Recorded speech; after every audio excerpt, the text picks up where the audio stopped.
A viewer recently left a comment that stopped me in my tracks. He wrote, I honestly believe my wife settled for me. Such a shame. I don't want her to live that way. It hurts me every day. Today, also, I don't have anybody to talk to about it. At first glance, this sounds like a relationship problem. But the more I read it, the more I realized something important. This may not actually be about his wife at all. Welcome back to Red Flag Psychology. I'm Dr. Red. And today we're unpacking one of the quietest, most painful fears in relationships, the fear of not being enough. Before we begin, if you've ever struggled with feeling not good enough in a relationship, leave a comment below and tell me where you're watching from. You might be surprised how many people understand exactly what you're feeling. Let's start with the obvious layer. This man believes his wife settled for him. And maybe you've had a version of this thought before. Maybe you've looked at your partner and wondered, could they have done better? Am I really the person they wanted? Did they choose me because they loved me or because I was simply there? These thoughts don't stay quiet for long. Once they take root, they start changing how you interpret everything. A bad mood becomes rejection.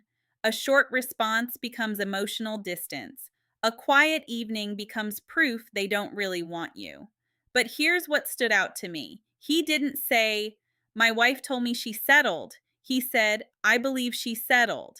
That one word, believe, changes everything because now we're not dealing with facts. We're dealing with perception. And perception is often shaped by something deeper than reality.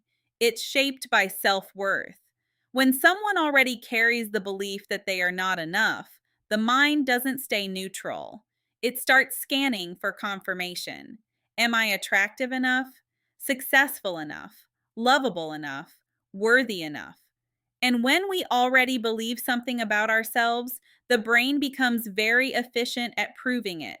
Even harmless moments get reinterpreted, not as neutral events, but as evidence of inadequacy. And slowly, without realizing it, we stop asking the most important question, what is actually true here? And start asking a very different one, how can I prove my fear is right?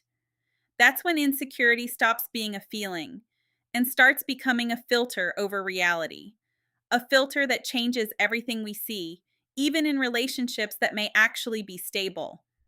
And this is where things begin to get dangerous, not because of what the partner is doing, but because of the story being built inside the mind.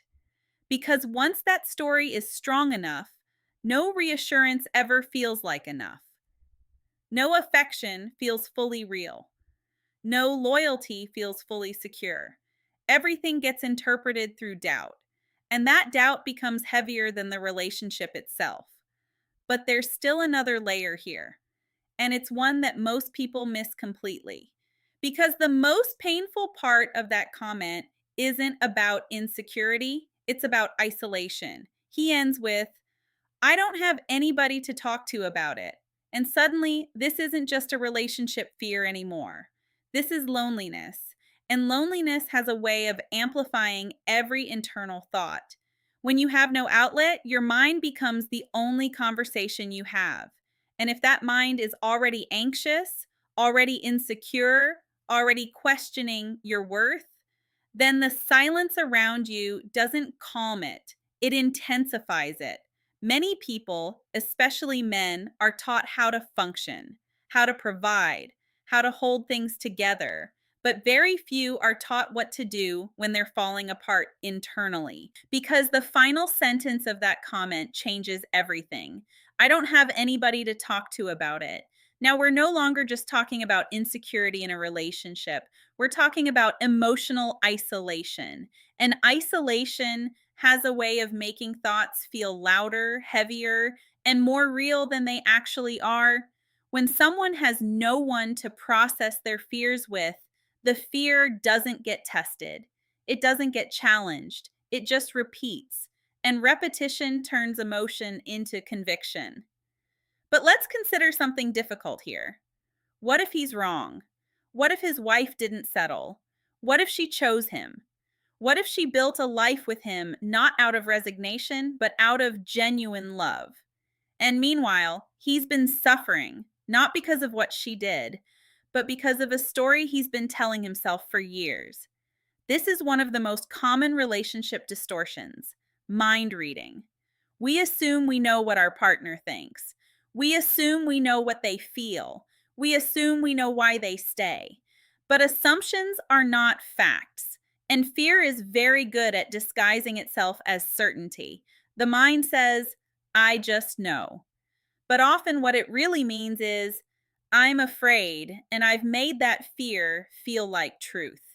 And when that happens, relationships start to bend under the weight of something that was never actually said out loud.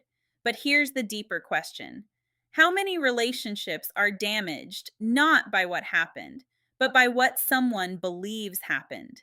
Now, if you're listening and you relate to this, there are three questions worth sitting with. First, what evidence do I actually have?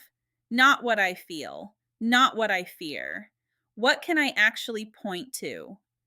Second, have I spoken about this openly with my partner? Because many people suffer in silence over conversations they've never even tried to have.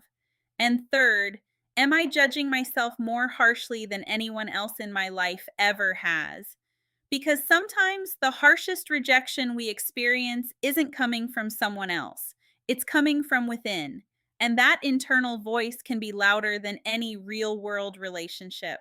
The truth is, many people live inside quiet emotional stories that no one else knows about. Stories built on fear, stories built on interpretation, stories built on unspoken pain. But stories can be rewritten, not by ignoring feelings, but by testing them against reality, by speaking them out loud, by letting another human being respond to them. Because silence doesn't resolve fear, it amplifies it. To the person who left that comment, I want to say this directly: thank you. Not because the situation is simple, but because it's honest. And honesty like that is often where change begins.